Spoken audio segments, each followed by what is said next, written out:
केंद्रीय माध्यमिक शिक्षा बोर्ड सीबीएसई ने आज 12वीं और 10वीं कक्षा के परीक्षा परिणाम किए घोषित। प्रधानमंत्री ने और मुख्यमंत्री ने उत्तीर्ण विद्यार्थियों को दी शुभकामनाएं।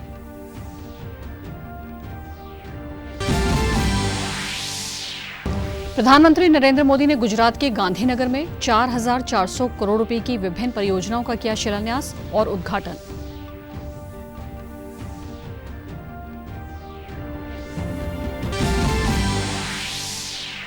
केंद्रीय खेल मंत्री ने खिलाड़ियों से की अपील, कहा धरने को समाप्त कर जांच पूरी होने तक का करें इंतजार।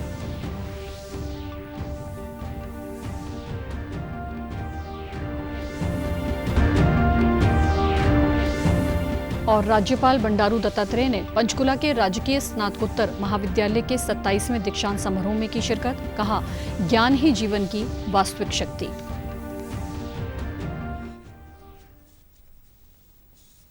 नमस्कार, मैं भानुप्रिया। अब समाचार विस्तार से। प्रधानमंत्री नरेंद्र मोदी आज गुजरात के दौरे पर हैं। उन्होंने लगभग 4,400 करोड़ रुपए के विभिन्न परियोजनाओं का उद्घाटन और शिलान्यास किया। प्रधानमंत्री ने गांधीनगर में अमृत आवास उत्सव में हिस्सा लिया, जहां उन्होंने लाभार्थियों को घर की चाबी सौंपी और लाभार्थियों से वीडियो कॉन्फ्रेंसिंग के जरिए संवाद भी किया। संवाद के दौरान उन्होंने लाभार्थियों को बधाई दी। प्रधानमंत्री गुजरात के गांधीनगर में अखिल भारतीय प्राथमिक शिक्षक संघ के 29वें द्विवार्षिक सम्मेलन में भी शामिल हुए। इस दौरान उन्होंने अपने संबोधन में कहा कि प्रौद्योगिकी सूचना प्रदान कर सकती है, लेकिन सही दृष्टिकोण नहीं। बदलते समय और चुनौतियों के साथ शिक्षक की भूमिका भी बदल रही है। उन्होंने कहा कि माता पिता के बाद शिक्षक ही वह व्यक्ति है जिसके साथ छात्र अपना सबसे अधिक समय बिताता है। छात्रों के प्रति शिक्षकों में जिम्मेदारी का बोध देश के मजबूत भविष्य की ओर ले जाएगा। भारत की शिक्षा व्यवस्था बदल रही है, शिक्षक बदल रहे हैं, छात्र भी बदल रहे हैं। ऐसे में इन बदलती हुई परिस्थितियों में हम कैसे आगे बढ़े, ये बहुत अहम हो जाता है। जैसे हमने देखा है, पहले के टीचर्स के सामने संसाधनों की कमी, इंफ्रास्ट्रक्चर का अभाव जैसी कई चुनौतियां होती थी और तब छात्रों की तरफ से कोई खास चुनौती नहीं होती थी। आज टीचर्स के सामने से संसाधन और सुविधाओं की जो कमी थी, वो जो समस्याएं थी, वो धीरे धीरे दूर हो रही है। नई शिक्षा नीति का उल्लेख करते हुए प्रधानमंत्री ने कहा कि नई नीति व्यवहारिकता आधारित शिक्षा तथा मातृभाषा में शिक्षा उपलब्ध कराने पर जोर देती है और इससे ग्रामीण क्षेत्रों में शिक्षकों को लाभ होगा। केंद्रीय माध्यमिक शिक्षा बोर्ड सीबीएसई ने आज 12वीं और 10वीं कक्षा के परीक्षा परिणाम घोषित किए। छात्र अपना परिणाम बोर्ड की आधिकारिक वेबसाइट cbse.gov.in और results.nic.in पर भी देख सकते हैं। सीबीएसई के अनुसार इस वर्ष के 12वीं कक्षा के परिणामों में लड़कियों ने लड़कों की तुलना में बेहतर प्रदर्शन किया है। लड़कियां 90.68 उत्तीर्ण प्रतिशत के साथ लड़कों की तुलना में 6% से अधिक उत्तीर्ण हुई हैं। सीबीएसई ने बताया कि कुल उत्तीर्ण प्रतिशत 87.33% है। त्रिवेंद्रम क्षेत्र में सर्वाधिक 99.91% छात्र पास हुए। प्रधानमंत्री नरेंद्र मोदी ने 12वीं और 10वीं कक्षा में उत्तीर्ण होने वाले सभी विद्यार्थियों को बधाई देते हुए कहा कि उनके आगामी प्रयासों के लिए उन्हें शुभकामनाएं।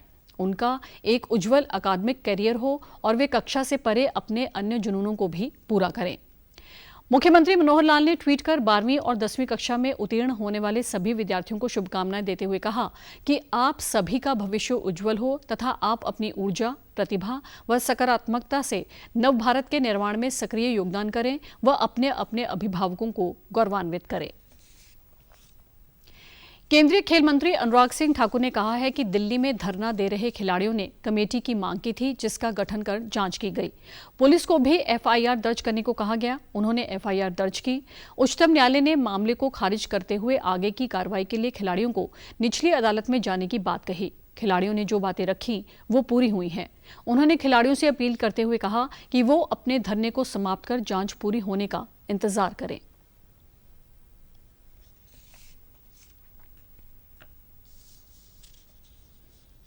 खिलाड़ियों ने कमेटी की मांग की थी, कमेटी का गठन किया गया, जांच की गई, कमेटी ने अपनी रिपोर्ट सौंपी, आईओए को अडॉक कमेटी बनाने के लिए कहा, अडॉक कमेटी का गठन कर दिया गया, अडॉक कमेटी ने अपना कामकाज शुरू कर दिया।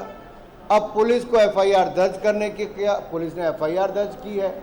स्वयं दिल्ली पुलिस ने कहा कि हम एफआईआर दर्ज करेंगे और जांच करेंगे। सुप्रीम कोर्ट ने केस खारिज करते हुए यहाँ तक कहा कि आगे जाना है तो लोअर कोर्ट में या मजिस्ट्रेट के पास आप जाएं। अब ये सब बातें जो चाही थी वो हुई है। मेरा अभी भी उनसे अनुरोध है, अपना धरना समाप्त करें, जांच पूरी होने दें और जांच पूरी होने का इंतजार करें। राज्यपाल बंडारू दत्तात्रेय ने आज पंचकुला स्थित राजकीय स्नातकोत्तर महाविद्यालय के 27वें दीक्षांत समारोह में बतौर मुख्य अतिथि शिरकत की। इस दौरान राज्यपाल ने 244 विद्यार्थियों को डिग्रियां प्रदान की। समारोह में विशिष्ट अतिथि के रूप में उच्चतर शिक्षा विभाग के अतिरिक्त मुख्य सचिव आनंद मोहन शरण भी मौजूद रहे। इस अवसर पर राज्यपाल बंडारू दत्तात्रेय ने विद्यार्थियों को बधाई देते हुए अपने संबोधन में कहा कि ज्ञान ही जीवन की वास्तविक शक्ति है। पैसे के पीछे भागने की बजाय ज्ञान प्राप्त करें। उन्होंने कहा कि दीक्षांत के बाद अब इस महाविद्यालय की 4 दीवारों वाले क्लासरूम की जगह एक बहुत बड़ा खुला क्लासरूम आपका बाहर इंतजार कर रहा है। महाविद्यालय में आपकी सीखने की प्रक्रिया का सिर्फ एक पड़ाव खत्म हुआ है, असल जीवन की शिक्षा अब शुरू हो रही है। विद्यार्थियों को आर्थिक पढ़ाई देता है। इन्होंने कला, वाणिज्य, विज्ञान, कंप्यूटर विज्ञान और पत्रकारिता के शैक्षिक पाठ्यक्रमों को सफलतापूर्वक पूर्ण कर दिया।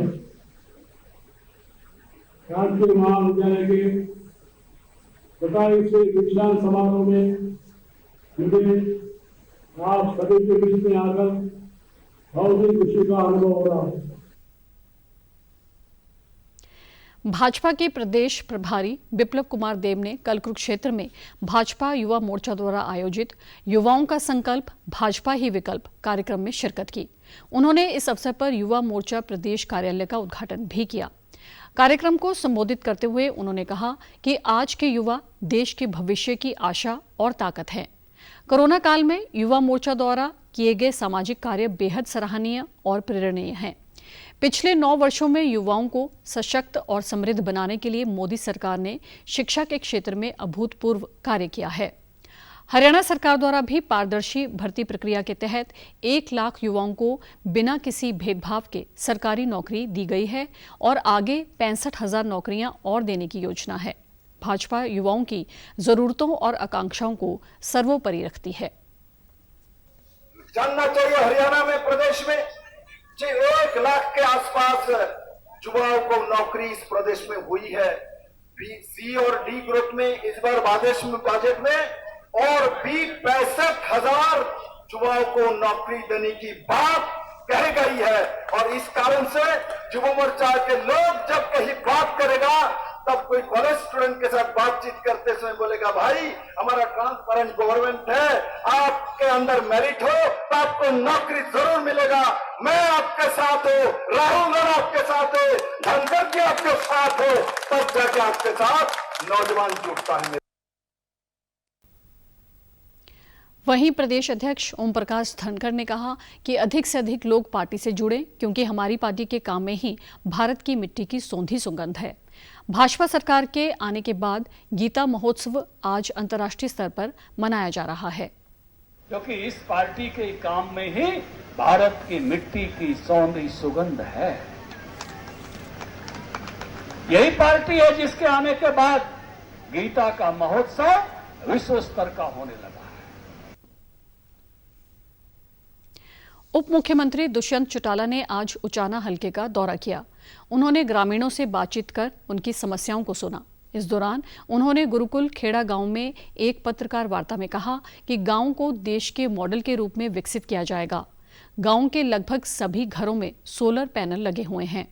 उप मुख्यमंत्री ने कहा कि उचाना की सर्विस लेन कंप्लीशन का कार्य आगामी लगभग 20 दिनों में पूरा हो जाएगा। इसके अलावा बस स्टैंड के निर्माण के लिए 70 लाख रुपए पीडब्ल्यूडी विभाग के पास आ चुके हैं। 1 महीने में टेंडर लगाकर उसका काम भी पूरा हो जाएगा। साथ ही खिलाड़ियों के लिए इंडोर स्टेडियम का निर्माण भी जल्द ही करवाया जाएगा। उन्होंने कहा कि सरकार ने चहुमुखी विकास की सोच के साथ काम किया है और मुझे खुशी है प्रदेश के लगभग 900 गांवों में डिजिटल लाइब्रेरी का निर्माण कार्य शुरू हो गया है।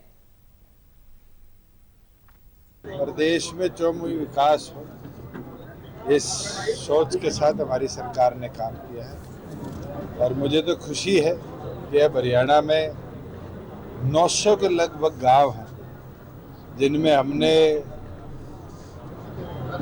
डिजिटल लाइब्रेरी का निर्माण शुरू कर दिया है। उसके साथ साथ 100 के लगभग ऐसी डिजिटल लाइब्रेरी है जो हमने डिस्क्रिप्शन से पिछले 1 वर्ष में बनाई है, जो अब यूजेबल हो चुकी है। उचाना में सर्विस लेन कंप्लीशन की उसका काम मेरे ख्याल से अगले 15 से 20 दिन में कंप्लीट हो जाएगा और जो बस स्टैंड है उसके लिए भी ट्रांसपोर्ट डिपार्टमेंट से 70 लाख रुपए पीडब्ल्यूडी के पास आ चुके हैं। मुझे उम्मीद है महीने के अंदर टेंडर लग के उसका काम भी जल्द हम पूरा कर देंगे।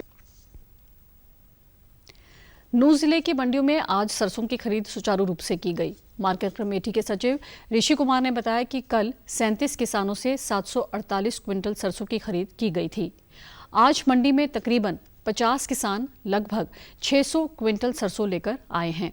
उन्होंने बताया कि सरसों की खरीद न्यूनतम समर्थन मूल्य 5,450 रुपये प्रति क्विंटल के हिसाब से की जा रही है। किसानों को टोकन काटकर दिए गए हैं ताकि उनको सरसों बेचने में कोई परेशानी ना हो।